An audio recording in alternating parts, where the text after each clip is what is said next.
안녕하세요. 존 버나드입니다. 자, 오늘은 주식 얘기 한번 해보도록 하겠습니다. 제가 너무 외출을 많이 해서 뭐 국제 관계나 아니면은 자동차나 이런 좀 여러 가지 얘기를 했는데요. 그것도 나름 조회수가 제가 생각했던 것보단 잘 나와서 정말 감사드리고요. 주식도 제 이 본업 유튜버이기 때문에 주식이 거의 본업인 유튜버인데 주식을 안 하면 안 되겠죠. 그래서 ETF랑 주식 한번 해보도록 하겠는데 요즘 보면은 중국 증시가 잘 안 올라서 차이나 전기차가 지금 10,000원을 못 넘고 계속 이 10,000원짜리, 9,000원짜리에서 갇혀서 못 올라가고 있습니다. 그때 10월 8일 날 10,000원을 돌파한 이후로 지금 한 번 더 돌파했다가 살짝 또 내려왔거든요. 그래서 한 달 거의 내내 계속 이 지루한 박스권인데요. 그래서 지금 보면은 그냥 차트로만 봐도 지금 이게 상해 종합이거든요. 상해 종합도 지금 못 가고 이렇게 또 눌리고 있습니다. 그리고 심천도 그렇고요. 뭐 상해 똑같아요. 그 다음에 홍콩도 그렇고 홍콩은 더 많이 눌렸네요. 그래서 항생테크가 더 많이 떨어졌는지 모르겠지만 홍콩은 좀 많이 밀려서 지금 보면은 60일선까지 왔고 뭐 상해 종합도 지금 뭐 밀리고 있고 심천도 많이 밀려서 60일선 터치를 하고 갈지는 일단은 지켜봐야 될 것 같습니다. 그래서 지금 다 소강 상태라서 다들 조금 마이너스다 이렇게 말씀드리고요. 그다음에 미국 주식도 그냥 제가 봤을 때는 이제는 잘 모르겠습니다. 이게 상승을 계속 하는 건지 아니면은 지금 이제 조정을 할 건지 일단은 불안불안한 저는 장세라고 보거든요. 그래서 뭐 많은 자금을 미국 주식에도 저는 못 들어가고 있어요. 그래서 지금 보면은 뭐 미국 미오테크 탑10이나 뭐 여러 가지 있잖아요. 우리 투자하는 ETF들 물론 꾸준히 잘 가고 있지만 지금 뭐 많은 비중을 들어가기에는 살짝 좀 무섭다 이렇게 말씀드립니다. 특히나 반도체 관련해서는 이 필라델피아 반도체 있잖아요. 필라델피아 반도체는 많이 오른 것 같아요. 그래서 이 상단에서 막혀서 지금 못 올라가는 분위기거든요. 그래서 이것도 여러분들 잘 생각해 보시고 이때가 기회다 생각하시면은 이때 모으셔도 되는데요. 존버는 조금 많이 모으진 않고 있습니다. 반도체 이쪽에서는 중국이랑 이제 또 경쟁이 또 불가피하니까 그렇게 제가 뭐 자신감 있게 매수를 하고 있지는 않다고 이렇게 말씀드릴 수가 있을 것 같습니다. 자, 그래서 맵을 보시면은 테슬라랑 엔비디아가 어제 저녁에는 많이 하락을 했었네요. 그래서 전체적으로 테슬라, 엔비디아만 많이 마이너스가 됐다 이렇게 얘기해드리면 될 것 같고요. 그래서 지금 우리가 투자하고 있는 차이나 전기차는 2.12% 올라가서 야 이거 진짜 10,000원 선을 돌파 못하고 계속 여러분들의 속을 썩이고 있잖아요. 그런데 여러분들 우리가 그럼에도 불구하고 제가 그러니까 존버가 그럼에도 불구하고 꾸준히 모아가는 거는 여러 가지가 있겠지만 첫째로는 판매량, 그러니까 인기죠. 요즘 판매량이 어떻게 되느냐 이것도 중요하고 두 번째는 기술력입니다. 이 두 가지를 저는 자주자주 체크를 하고 투자할 때 기술주 투자할 때는 참고를 하거든요. 근데 중국의 뭐 전기차 산업이나 배터리 기술력은 뭐 세계 최고로 계속 발전을 해 나가고 있고 판매량 물론 중국 전기차나 아니면은 배터리 이런 점유율도 충분히 잘 가고 있고 그다음에 뭐 다음 주에 또 이제는 11월 판매량이 나오겠지만 그런 거 보면은 전체적으로 꾸준히 잘하고 있기 때문에 그렇게 문제가 안 된다. 그러니까 지금 이 가격은 제가 싸다고 생각하고 계속 꾸준히 분할 매수를 하고 있다. 그래서 저한테 이렇게 물어보시는 분도 있어요. 너 때문에 고점에 올렸다 이렇게 하시는 분들이 있는데 저는 고점에서 질르라고 이렇게 한 적이 없고요. 그냥 꾸준히 모아 가셔라. 저는 그때도 모아 갔고요. 지금도 꾸준히 차이나 전기차 ETF 모아 가고 있습니다. 왜냐? 저는 오를 거라고 생각하기 때문에 그렇게 모아가고 있는데요. 네, 여러분들도 뭐 저랑 생각이 같으시면 투자하시면 되고요. 좋아요랑 구독 한 번씩 눌러주시면 되고요. 미국 주식도 저랑 비슷한 뷰를 갖고 있다고 하면은 좋아요랑 구독 한 번씩만 부탁드립니다. 그래서 그런 식으로 저는 장기 투자하고 있다. 천천히 모아가고 막 급하게 수익률 전쟁을 해서 뭐가 빨리 오르냐, 뭐가 빨리 오르면 다른 거는 잘못된 주식이다 이렇게 판단하지 않습니다. 저는 그런 식으로 투자하지도 않고요. 앞으로도 그렇게 투자하려고 생각하지 않을 겁니다. 왜냐? 그거는 성공하기가 어려운 확률이기 때문에 그렇게 말씀드리고요. 계속 가보도록 하겠습니다. 자, ETF 중에 금이 좀 요즘 많이 빠졌네요. 금이 또 1.83% 빠진 지금 상황이다 이렇게 볼 수가 있고요. 환율도 오늘 보니까 갑자기 막 쭉 빠지더라고요. 1,400 뭐 6원 찍었다가 갑자기 쭉 1,300원, 1,390원대로 막 갑자기 내려가는데 뭔가 우리나라에서 돈을 풀었다든지 아니면은 뭔 사건이 있는지는 아직까지는 확인을 못했습니다. 근데 갑자기 그렇게 하락하는 거 보면서 조금 좀 흥미로웠다 이렇게 말씀드리고요. 그래서 지금 보면은 중국 전기차가 어떻게 될 것 같냐, 지금 뭐 문제냐, 왜 안 올라가냐, 너무 지루하다 이렇게 하시는 분들도 있겠지만, 그냥 뭐 주요 기사를 봐드리면서 그렇게 걱정하실 필요 없다. 저는 그렇게 좀 설득을 시켜 드리려고 이렇게 기사를 가져왔습니다. 그래서 앞으로 미래가 어떻게 갈 건지 그거를 제대로 체크하는 게 더 좋겠죠. 그래서 지금 광저우 모터쇼를 한번 보도록 하겠습니다. 자, 광저우 모터쇼에서 신에너지차 전기차가 중심이 되면서 광저우 모터쇼에서 총 1171대의 차량이 전시되었으며 이 중에 512대가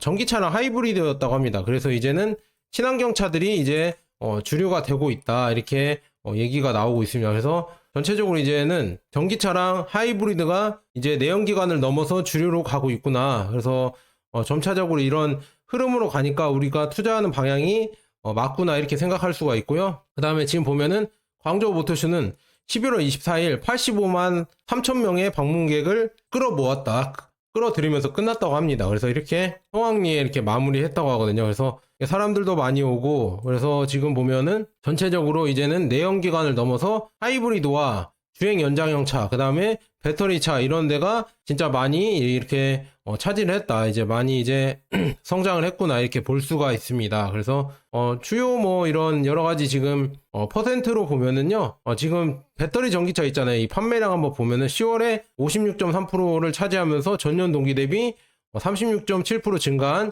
67만 3천 대가 판매가 되었다고 합니다. 10월 달에. 그래서 이건 짧게 보고 넘어가도록 하겠습니다. 자, 세계 주요 기사도 한번 봐야겠죠.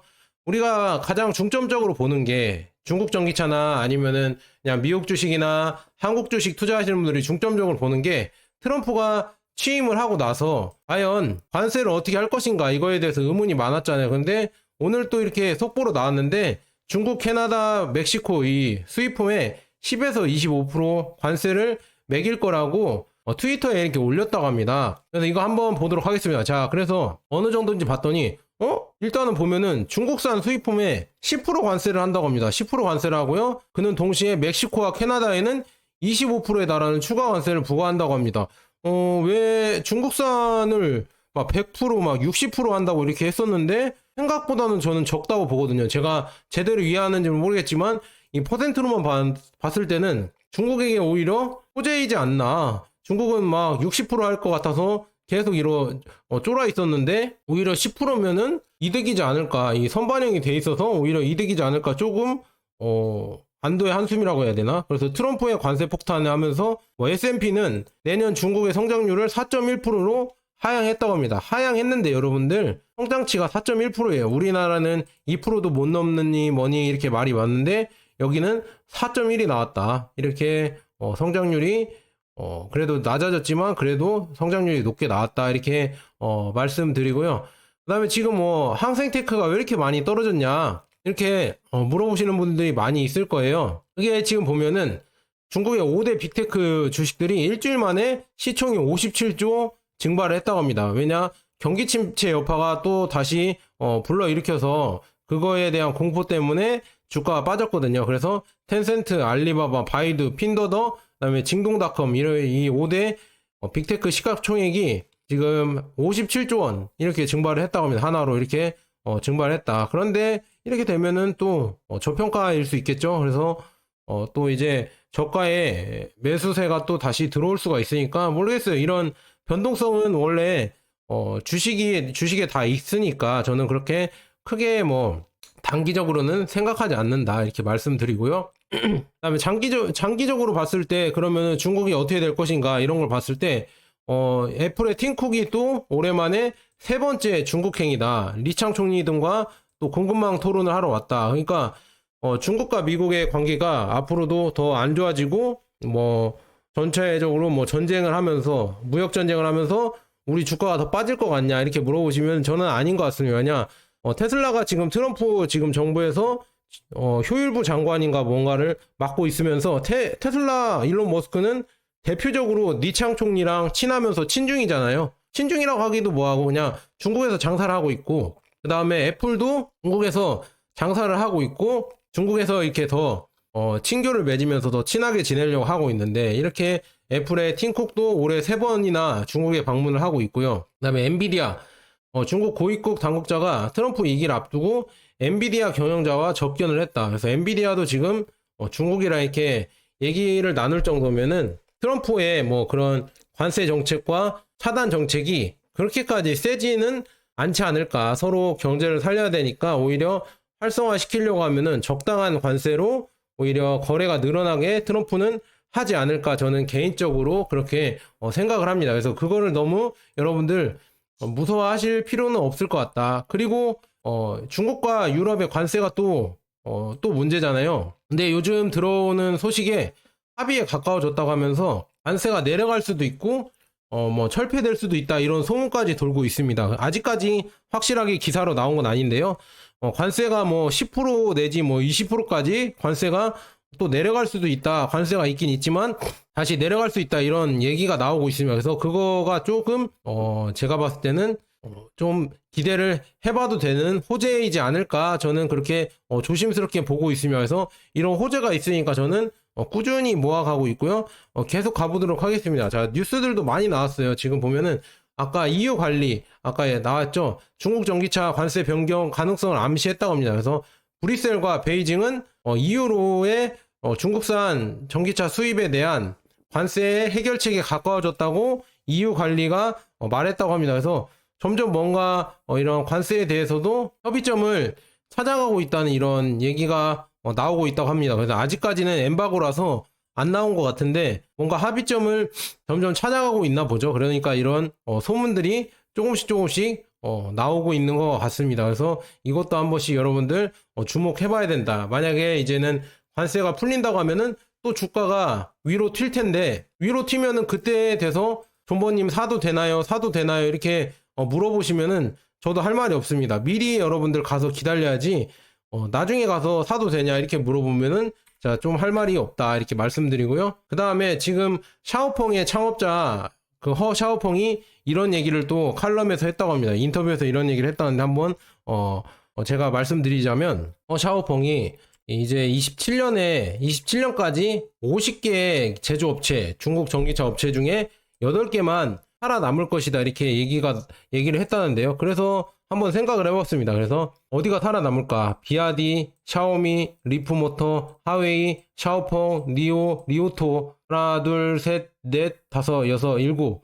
그다음에 나중에 이름이 밝혀질 선수 뭐 이렇게 나와 있는데 과연 어디 업체가 이렇게 살아남을까? 그래서 본토에는 약 50개의 전기차 조립 업체가 있지만 이 중에서 8개만 남을 것이다 이렇게 예상이 나오고 있으면서 소규모 업체는 빠르게 성장하는 산업에서 치열한 경쟁에서 살아남을 수 없기 때문입니다. 그래서 이렇게 얘기를 했다고 합니다. 그만큼 전기 자동차 이런 시장이 엄청난 경쟁을 하고 있고 기술 경쟁도 엄청나게 치열하다. 그러니까 중국에서 엄청난 기술들이 나오는 거고요. 샤오펑 이 공장만 볼게요. 공장도 자동화가 이렇게 돼 있는 겁니다. 자동화가 엄청나게 돼 있다. 이거 샤오미 공장이거나 샤오미 공장도 이렇게 자동화가 엄청나게 돼 있습니다. 그래서 이게 지금 이렇게 자동화가 되어 있어서 이게 다 나오는데 샤오미도 그렇고 전기차 공장들 샤오펑 공장도 그렇고 다 이렇게 로봇 자동화가 되어 있으면서 엄청난 효율성으로 이 전기차를 만들어냅니다. 이것도 엄청나게 치열하겠죠. 이 경쟁도 엄청나게 치열하고 AI가 이런 걸 다 봐서 결함도 이제는 사람이 찾아내는 게 아니라 이 다 AI 컴퓨터가 다 찾아내면서 더 이제 결함을 줄어들고 오히려 이제 생산은 더 빠르게 할 수 있는 이런 자동화 시설이 다 완비가 되고 있다 이렇게 말씀드릴 수 있을 것 같네요. 그래서 샤오미에서도 이런 생산을 하고요, 샤오펑에서도 이렇게 하고요, 비아디도 그렇고 하웨이도 그렇고 다 이런 자동화 방식이 거의 상용화되고 있다. 그래서 이제는 뭐 중국 전기차가 왜 전 세계에서 제가 전 세계의 이런 전기차를 지배할 거냐고 생각하냐면 이렇게 생산량도 빠르고 생산력도 좋고 그 다음에 발전 속도도 가장 빠르고 경쟁도 가장 치열하고 가장 싸게 만들 수 있고 그래서 이런 여러 가지 요건이 다 갖춰 있기 때문에 중국 전기차가 전 세계를 제패하면서 이제 모든 이제 거의 대부분의 이 전기차 생산은 중국에서 하지 않을까 저는 그렇게 조심스럽게 보고 있습니다. 그래서 여러 가지 이유가 있겠지만 값싼 에너지원이 있고요. 그 다음에 풍부한 노동력, 그 다음에 풍부한 시장, 그 다음에 기술력, 그 다음에 생산력, 뭐 이런 거 다 중국이 갖춰 있기 때문에, 그래서 중국 전기차 시장이 아마도 전 세계를 제패하지 않을까, 전 세계를 지배하지 않을까, 저는 그렇게 얘기를 하고 있지만, 뭐 국내 이런 중국을 아예 그냥 대놓고 싫어하는, 그냥 싫다, 중국을 혐오하는 이런 사람들은 그냥 이런 말을 믿지 않겠죠. 무슨 중국이 그런 걸 할 수가 있냐, 이렇게 눈 감고 귀 닫고 이렇게 얘기를 하시겠지만, 현실은 그렇게 온다는 거, 그거를 여러분들 받아들일 것인지 아니면은 외면하실 건지는 여러분 선택이지만, 저는 받아들이고, 그냥 그렇다고 하면은 그냥 차이나 전기차에 투자해서 돈이라도 얻자. 우리가, 그리고 여기에서 공부를 잘해서 인사이트를 얻자. 그래서 이렇게 전달해드리고, 우리나라가 바뀔지 안 바뀔지는 우리나라의 이런 의지에 달려있죠. 그래서 우리나라도 이제는 R&D에 더 많이 투자를 하고, 그 다음에 공대 인재들을, 의대보다 공대를 더 길러내면서 또 2차전지 개발을 하고, LG, 뭐 삼성, SK가 이제 2차전지를 계속 개발하면서 더 좋은 기술력으로 나온다고 하면은 충분히 한국도 저력이 있지만 그렇게 나오겠어요? 저는 힘들다고 보고요. 그다음에 판매량 한번 보도록 하겠습니다. 10월 기준 가격대별로 판매량을 가져왔거든요. 그래서 뭐 쉽게 보면은 지금 뭐 2천만 원대 이하 이 차량에서는 울링이랑 비아디가 가장 많이 팔렸고요. 그다음에 2천에서 4천 사이에서는 비아디가 가장 많이 팔렸습니다. 그래서 이렇게 비아디가 가장 많이 팔렸고, 그 다음에는 4천에서 이게 6천 사이인데 4천, 6천 사이에는 폭스바겐이랑 테슬라가 많이 팔렸고, 혼다도 많이 이 점유율을 가져가고 있다, 이렇게 보고 있고요. 그 다음에 중요한 거는 6천에서 8천에서는 BMW랑 토요타랑 벤츠, 그 다음에 리오토가 이렇게 올라왔다는 게 고무적이다, 이렇게 말씀드리고요. 그 다음에 그 위에 8천에서 1억짜리도 리오토가 이렇게 올라왔고요.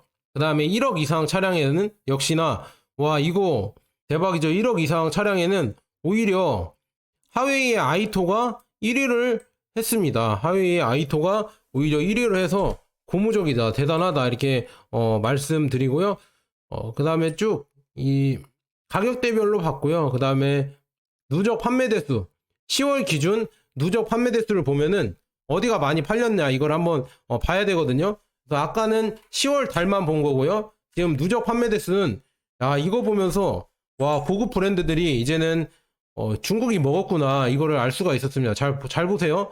그냥 하위 브랜드, 지금 값싼 브랜드에서는 비아디, 테슬라가 이렇게 1, 2등을 나눠서 하고 있죠. 거의 뭐 값싼 브랜드에서는 비아디가 거의 많이 팔리고 있고요. 그 다음에 이쪽 위쪽 6천만 원 이상 브랜드에서는 리오토가 오히려 이제는 벤츠나 BMW, 아우디를 이겼다. 그리고 아이토도 그렇고요. 하웨이의 자동차가 1억 넘는 차량에서는 그렇고요. 지코랑 니오도 이렇게 많이 팔렸다.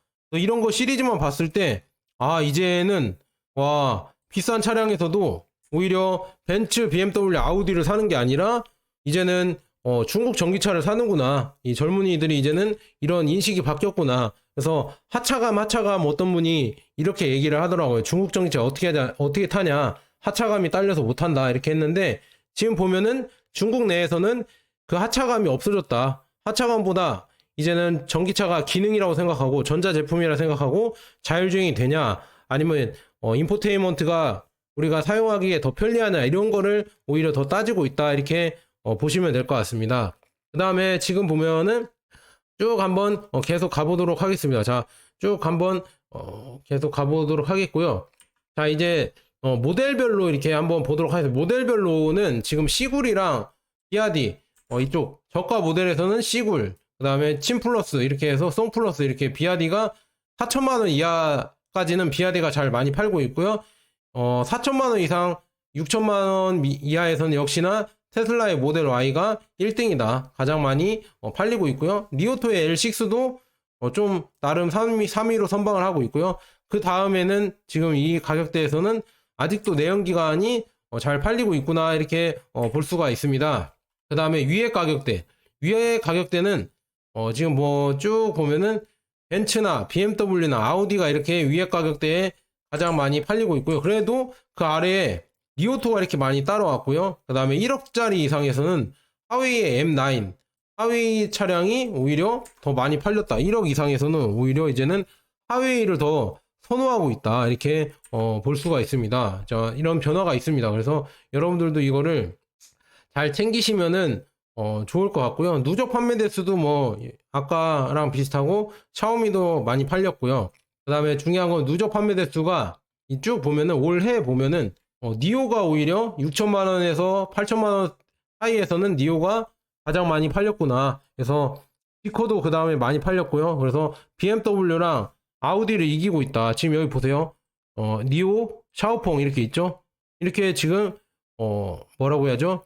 BMW와 아우디 아성을 도전하고 있습니다. 여기에도 니오가 있고 그 다음에 아이토, 그 다음에 1억 넘는 차량에서는 하웨이의 아이토가 1등이고요. 그 다음에 지커고, 그 다음에 리오토, 그 다음에 와 이거 대박이네요.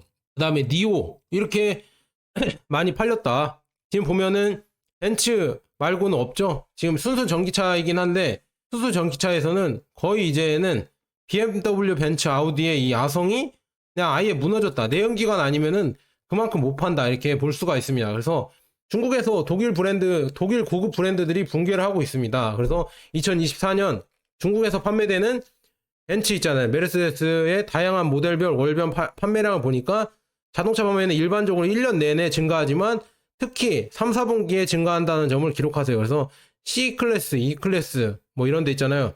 GLC 모두 8월 대비 7월에 눈에 띄는 하락세를 기록했습니다. 그래서 꾸준히 하락을 하고 있다. 그래서 이런 것 때문에 지금 보면은 고급 브랜드들이 이제는 점점 중국 전기차로 대체가 되는구나. 이렇게 여러분들 이해하시면은 될 것 같습니다. 그 다음에 이제 기술력을 한 번씩 보도록 하겠습니다. 자, 배터리 기술력이 지금 계속 좋아지고 있거든요. CES 달리안이라는 이 업체에서 이제 에너지 밀도가 340의 에너지 밀도 팩인 이런 드론 택시용의 리튬 배터리를 테스트를 했다고 합니다. 그래서 범위가 20에서 40% 증가를 했어서 지금 마이너스 40도에서 60도까지 작동이 가능하다.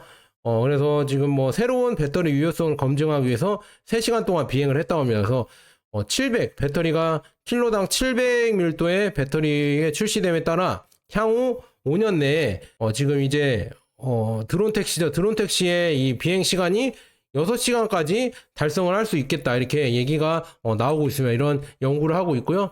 그 다음에 이항 모터스 얘기를 해드릴게요. 지금 뭐 UAM 얘기하면서 이항 모터스를 빼놓을 수가 없죠. 그래서 몽골의 부총리 아마르 사이칸은 이항 본사에 방문해서 최첨단 기술 쇼룸을 둘러보고 이항 뭐 EH216S 여기에 탑승을 해서 비행을 했다고 합니다. 그래서 이 몰입형 경험은 저고도 운송을 위한 자율항공 이동성의 흥미로운 잠재력을 강조했습니다. 그래서 몽골 이런 부총리가 이거 보면서 몽골에도 이런 항공 솔루션이나 이런 거를 할 수 있게 협력을 하자 뭐 이런 걸 했겠죠. 그래서 이항 모터스가 이런 거를 해보겠다 이런 여러 가지 얘기를 하고 있었고요. 이항 모터스는 18개국에서 56,000회 이상의 안전한 비행을 통해 이항은 도시 항공 이동성의 미래를 선도하게 되어 자랑스럽습니다. 이렇게 나왔습니다. 그래서 이제는 몽골과 협력해서 스마트 시티, 물류 및 지속 가능한 교통을 위한 솔루션을 공동으로 개발할 수 있기를 기대한다. 이렇게 이항 모터스가 하고 있고요. CATL 얘기를 해드려야죠. CATL이 새로운 이제 중형 상용차, 큰 트럭이나 버스죠. 버스용 배터리 시리즈를 공개했다고 합니다. 그래서 4C라고 하고요. 4C 충전이고요. 15분 걸리고요. 그러니까 지금 70% 충전에 600kW의 충전이라고 합니다. 그래서 500km의 주행거리를 갖고 있고요. 쭉 수명 주기가 아마 이게 120만 km 뭐 이런 쪽으로 수명 주기를 갖고 있다. 이렇게 볼 수가 있습니다. 그래서 이 정도로 갖고 있고요. 장기 내구성 버전은 15년에 300만 킬로를 주행할 수 있다고 합니다. 그래서 장거리 버전은 800km, 그 다음에 주행거리는 쭉 이렇게 나와 있습니다. 그래서 밀도가 이렇게 나와 있고 1000kWh의 배터리 팩을 장착할 수 있다고 합니다. 그래서 이렇게 어마어마하고요. 그래서 이게 어디에 쓰이냐면 XCMG, 이 중장비 업체죠. XCMG와 리우공, 그 다음에 뭐 자이언트 온리 여기에 기타 차량에 쓰일 것 같다 이렇게 나와 있습니다. 그래서 이 중 많은 것이 인상적으로 들리지만 저는 비아디가 공개할 1500V의 배터리가 이를 압도할 것으로 예상합니다. 어마어마하죠. 이 배터리 지금 CATL도 이 공개한 게 어마어마한데 비아디도 이제 나중에 공개할 배터리가 또 성능이 어마어마할 것이다 이렇게 얘기가 나오고 있다는 게 정말 무섭다. 지금 CATL도 이렇게 지금 브랜드를 이용해서 중장비용 상용차용 신형 배터리를 뭐 자세한 내용은 중국 전기버스가 전 세계를 지배할 이유에 대해서 그런 영상을 한번 이 배터리를 소개해드리면서 얘기를 해드리도록 하겠습니다. 그래서 이 내용은 뭐 전체적으로 아까 짧게 소개해드렸던 그 내용을 그냥 그대로 보시면 될 것 같습니다. 이렇게 발표를 해서 이런 여러 가지 흥행을 얻었다 이렇게 볼 수가 있습니다.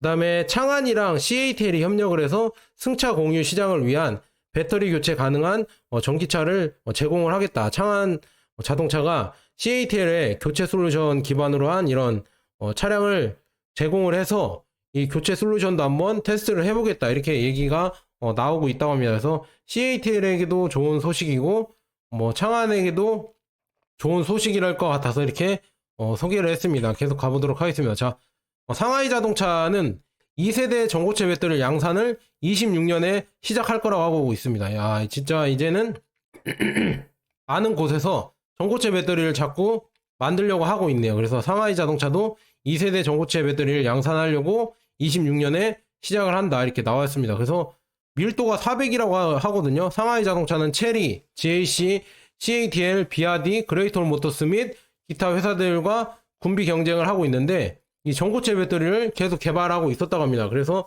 IM 브랜드 있잖아요. IM 브랜드에서 L6가 반고체 배터리로 판매를 시작했거든요. 그래서 이것도 시작을 했는데 여기에서 이제 계속 개발을 하면서 이제 전고체 배터리까지도 넘어가겠다 이렇게 나오고 있는데요.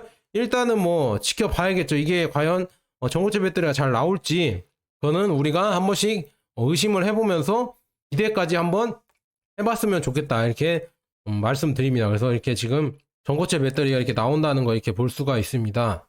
쭉 한번 기사를 한번 조금씩 한번 읽어보자면은요. 자, 2세대 전고체 배터리 상하이 자동차에서 발표에 따르면은 2세대 전고체 배터리는 26년 양산을 시작할 예정이다. 새로운 배터리 팩은 킬로당 400의 에너지 밀도를 갖고 있고요. 쭉 보면은 뭐 여러 가지 기능도 그리고 섭씨 200도의 고온 때문에 점화되지 않습니다. 뭐 이렇게 나와 있네요. 그래서 저온에서도 성능을 90%까지 유지를 한다고 하고 있고요. 그래서 이런 게 지금 나온다고 하면은 과연 시장에서 어떻게 반응을 할지도 이게 기대가 됩니다. 이런 전고체 배터리도 CATL과 그레이트 파워, 선화다, 그레이톨 모터스, 비아디 등이 전고체 배터리에서 경쟁을 하고 있지만 뭐 상하이 자동차도 이거를 빠르게 만들어서 경쟁을 하려고 이렇게 노력 중입니다. 그래서 이것도 한 번씩 여러분들 보시면 될 것 같습니다. 그래서 상하이에서 체리 브랜드도 만드는데요. 체리 브랜드도 만드는데 역시나 같이 경쟁을 해서 잘 됐으면 좋겠다 이렇게 말씀드리고요. 배터리 얘기를 좀 더 해드리자면 이제는 LFP에 망간을 첨가를 해서 더 높은 전압과 더 높은 에너지 밀도를 개발을 하고 있다고 합니다. 그래서 리튬 망간 인산철 배터리가 나오면서 이게 어떻게 좋냐면 NCM 배터리의 장점도 가져오고 인산철 배터리의 장점도 가져온다. 그래서 NCM 배터리보다 싸고 인산철 배터리보다 오히려 에너지 밀도가 높고 더 좋은 이런 효율을 낼 수 있는 배터리라고 나와 있거든요. 그래서 이거를 개발해서 지금 계속 충방전 테스트도 하고 있고요. LFP랑 비교도 해보고 있고 그래서 LFP와 비슷한 가격으로 만들려고 계속 노력 중이라고 합니다. 이렇게 말씀드리고요. 망간과 철과 같은 풍부한 원자재를 사용하기 때문에 LFP 이런 배터리를 대체할 거라고 이렇게 나오고 있습니다. 그래서 중국은 세계의 90% 이상을 망간을 정제를 한다고 합니다. 그래서 더 높은 전압과 충전 주기를 개선을 해서 충전기 반전 성능을 높여준다고 하고 있습니다. 그래서 리튬 망간 철 인산철 배터리가 이제는 리튬 인산철 배터리를 대체할 수 있겠다. 그래서 NCM 배터리보다는 그래도 조금 떨어지지만 그래도 비슷한 성능에서 오히려 더 좋은 효율을 낼 수 있고 그래서 LFP보다 좀 더 좋은 배터리가 이제는 계속 개발돼서 나올 것 같다 이렇게 볼 수가 있네요. 그래서 이것도 개발이 돼서 잘 나오면은 시장에서 각광을 받을 것 같다 이렇게 말씀드리고요. 비아디는 25년 차세대 블레이드 배터리를 출시 예정이라고 합니다. 그래서 이 배터리는 주행거리를 개선하고요. 배터리 자체의 수명을 연장할 것이라고 임원은 말했다고 합니다. 그래서 이것도 이제 기대가 됩니다. 비아디에서 개발한다고 하면은 진짜 하는 업체이기 때문에 좀 더 저는 기대가 된다 이렇게 말씀드리고요. 그다음에 비아디가 행사를 했는데요.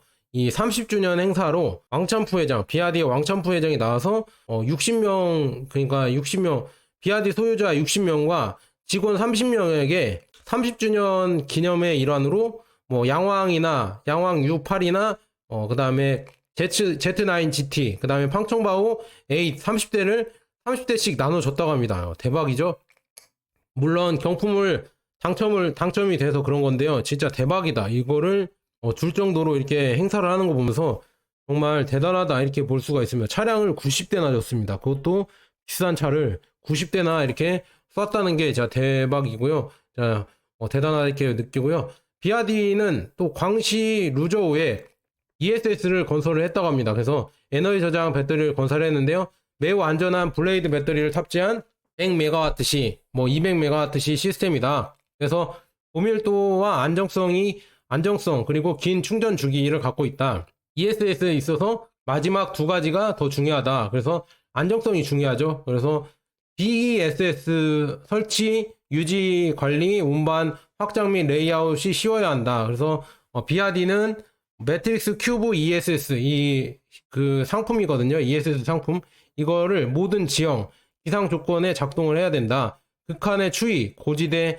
사막 환경, 높은 습도, 고온, 안개 등 이런 안개가 심한 환경 등에서도 작동할 수 있습니다. 따라서 유연성, 비용, 유지관리 용이성, 운반 및 설치가 모두 매우 중요합니다. 우리는 LFP BESS로 거기에 도달하고 있습니다. 그래서 SIB를 사용하는 것은 다음 단계다. 그래서 SIB가 뭐냐면은 나트륨 이온 배터리거든요. 나트륨 이온 배터리를 사용하는 단계는 다음이고요. 이 ESS에서는 결국에는 인산철 배터리가 여기에 시장에서 다 먹을 것이다. 그래서 LG나 국내 K 배터리가 생산하는 이 뭐라고 해야죠? 삼원계 배터리는 여기에서 이제 효율성이 없습니다.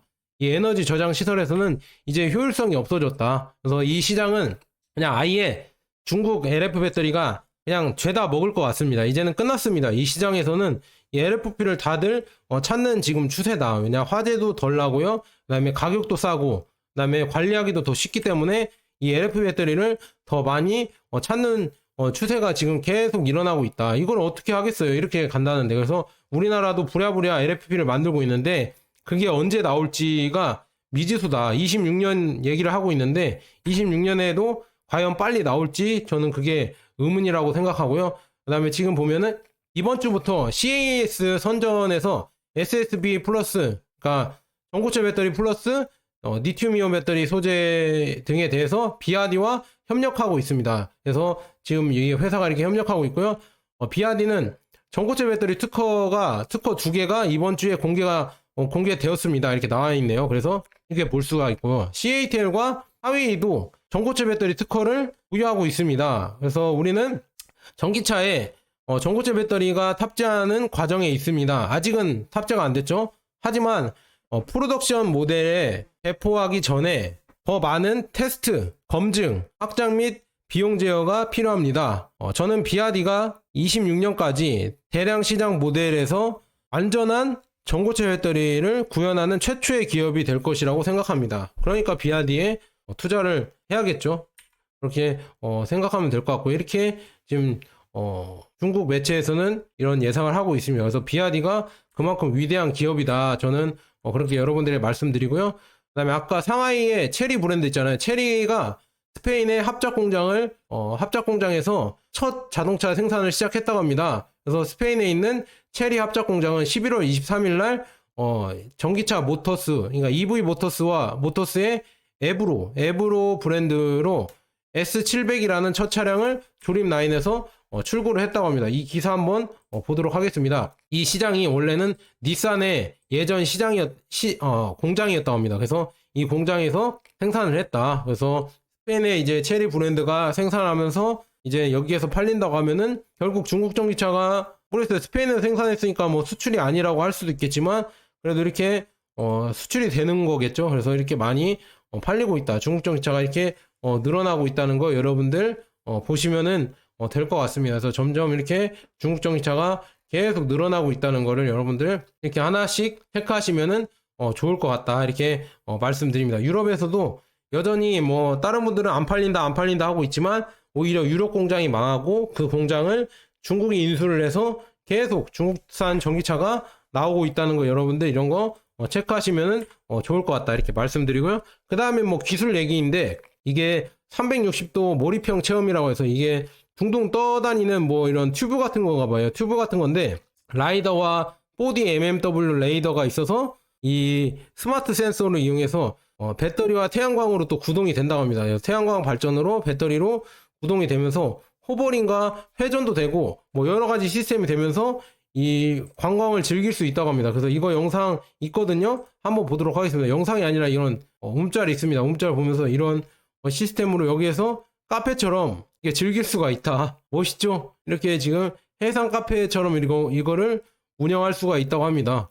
이렇게 지금 해상에서 이렇게 운영할 수 있다. 호수 위에서. 그래서 이것도 한 번씩 타보면은 재밌는 경험이지 않을까 저는 그렇게 조심스럽게 예측을 해봅니다. 그래서 이렇게 호수에서 이렇게 탈 수가 있다는 거 진짜 이런 기술까지 나왔다는 거 볼 수가 있고요. 네, 항공 기술도 지금 계속 늘어나고 있다. 이제는 나중에는 보잉이 점점 문제가 많아지면은 중국 항공기가 보잉을 대체할 수도 있겠구나 이거를 볼 수가 있습니다. 왜냐 점점 늘어나고 있기 때문에 C919라고 해서 이 중국의 항공기가 점점 이 비행편을 늘려가고 있다고 합니다. 그래서 이렇게 늘려가면서 이게 쌓이면은 점점 수출이 되고 기술력이 검증이 되겠죠. 그래서 이것도 참 기대가 된다 이렇게 말씀드리고요. 창카이 항구 이거 100% 자동화된 거 제가 예전에 보여드렸잖아요. 그래서 이렇게 자동화되면서 계속 이런 거를 이제는 중국이 수출한다는 얘기죠. 한번 보도록 하겠습니다. 이 자동화된 항구가 이렇게 돌아간다는 얘기죠. 이거를 중국이 이제 수출한다는 얘기죠.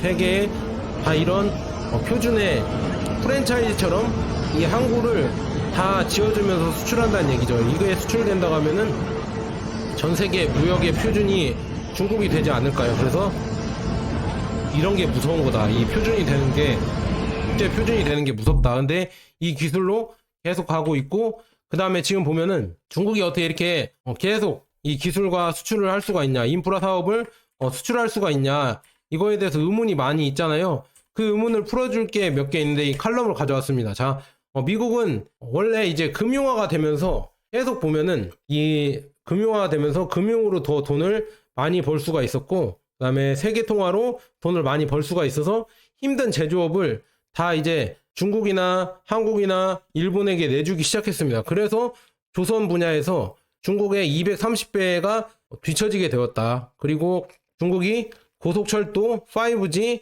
교육 분야에서 앞서 나가면서 미국은 과연 이걸 따라잡을 수가 있을까? 그래서 중국의 조선 능력이 미국의 230배에 달하는데 이로 인해서 미국이 대만과 필리핀을 방어하는 것은 불가능할 수가 있다. 근데 우리나라 어떤 기자분은 충분히 대만을 미국이 지켜줄 수 있다 이렇게 얘기를 하는데요. 그건 좀 저는 잘못됐다고 봅니다. 왜냐? 조선 능력이 이제는 230배나 차이가 나는데 과연 전쟁이 하루 이틀에 끝나는 게 아니라 1년, 2년, 3년, 4년, 10년까지 가는데 그걸 지속력 있게 중국을 상대로 미국이 이런 조선을 쓸 수가 있을까? 조선 생산량을 보일 수가 있을까? 그거는 저는 조금 힘들다고 봅니다. 그래서 한때 거물이었던 미국은 이제 조선 분야에서 중국의 230배나 떨어지고 있다. 뒤처지고 있다. 어떻게 이렇게 될 수가 있었을까? 지금 쭉 보면은 역시나 신자유주의가 되면서 세계의 공장을 다 외부에 내주고 자기들은 이제는 거기에 대한 투자만 해서 수익만 이렇게 챙겨왔습니다. 그래서 이 제조업들을 다 중국이나 아니면은 한국이나 이런 데다 내줬었고요. 그래서 지금 보면은 쭉 보면 이러한 소위 선각자들, 이게 먼저 자기가 똑똑하다고 생각하는 사람들은 장기적인 국가 안보와 제조의 아웃소싱, 그 다음에 국내 산업 파괴보다는 단기적인 이런 투자 수익을 위해서 이런 거를 우선시하면서 다 내줬다. 해외로 이렇게 보냈다. 그래서 중국이 조선 제국을 건설하느라 바빴던 반면 미국은 많은 사람들을 희생시키면서 소수의 월가들의 주머니를 채우기 시작했다. 그래서 이렇게 됐죠. 이렇게 되면서 그 차이가 이렇게 벌어진 거고요. 그래서 전략은 뭐냐? 동맹과 군사력을 투입하고 최선을 다하길 바란다. 그래서 일본 및 필리핀과의 관계 강화, 그다음에 우리나라 이 조선이 필요하다 이렇게 지금 얘기를 했잖아요. 아, 이거 얘기를 그거 하면 되겠다. 트럼프가 왜 우리나라 조선이 필요하다 이렇게 얘기를 했을까? 그 얘기를 하면서 이 얘기를 해야겠네요. 그래서 뭐 미사일 부대 배치, 방위 조약, 뭐 재확인, 뭐 이런 여러 가지 이런 거를 해야 되는데 과연 조선 능력이 해결이 될까? 이 부족한 미국의 조선 능력이 해결되기는 쉽지 않을 것 같다. 이렇게 얘기가 쭉 나오고 있습니다. 그래서 지금 보면은 원론적인 해결책은 뭘까? 이거를 생각해 봤는데요. 그거는 소수의 탐욕과 근시안적인 이런 이득을 위해서 이렇게 사업을 추진하는 거를 빼고 이제는 이렇게 해야죠. 이제 장기적인 차원에서 힘든 일을 또 해야겠죠, 미국이. 그런데 중요한 건 이 칼럼에서 윌리엄 후가 의심하는 게 뭐냐면 이제는 미국이 깨어나서 다시 이제 디젤 냄새를 맡을 것인가, 이 소를 다시 키울 것인가, 이거에 대해서 의문이다. 이 힘든 일을 다시 할 수가 있을까? 그렇게 편하게 놀고 먹었는데 이제 이렇게 힘든 일을 다시 미국이 깨어나서 디젤 냄새를 맡아가면서 이거를 할 수가 있을까? 아니면은 계속해서 자만심의 무게에 굴복할 것인가? 이 둘 중에 선택을 해야 된다. 고속철도, UHVDC 전력, 그 다음에 5G 교육 분야에서 중국이 앞서 나가고 있습니다. 미국은 이거를 다시 되찾을 가능성이 있을까? 이거를 의문시한다. 이렇게 볼 수가 있습니다. 그 다음에 또 하나는 이게 애기가 이 로봇 개를 타고 가는 이런 장면인데요. 이 장면도 진짜 이 기술 발전을 보여주는 거겠죠. 보면 이렇게 로봇개를 타고 갑니다. 이런 로봇의 기술 발전을 이렇게 보여주고 있다. 대단하죠. 그래서 이런 거를 지금 중국에서 하고 있고요.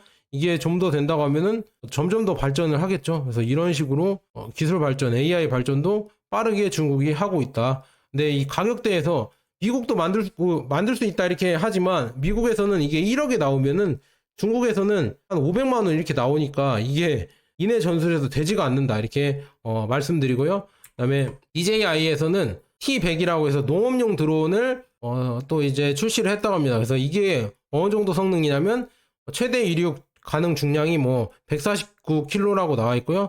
단일 축 당김력이 82kg 이렇게 나와 있습니다. 이런 여러 가지 기능을 갖추고 있는데요. 그냥 영상으로 보여드리고 우리 이제 차이나 정기차 마무리하도록 하겠습니다. 자, 영상을 한번 볼게요. 자, 이렇게 DJI 드론 이렇게 광고인데요. 이렇게 농업용으로 농업 용수를 이렇게 뿌려주고 이렇게 다니고 있습니다. 이렇게 강력한 이런 프로펠러로 다니면서 농업 용수를 이게 뿌려주고 있고요. 농약도 이렇게 뿌리고 있고요. 그 다음에 높은 이런 전선주도 알아서 잘 피해 갑니다. 이런 자율주행으로 알아서 잘 피해 가면서 이런 농사에도 쓸 수가 있고요. 이런 조정도 할 수가 있고 알아서 잘 이런 파악을 하면서 자기가 잘 간다. 그 다음에 조정까지도 할 수 있습니다. 그래서 이런 거를 다 체크해주면서 조정을 할 수 있고요.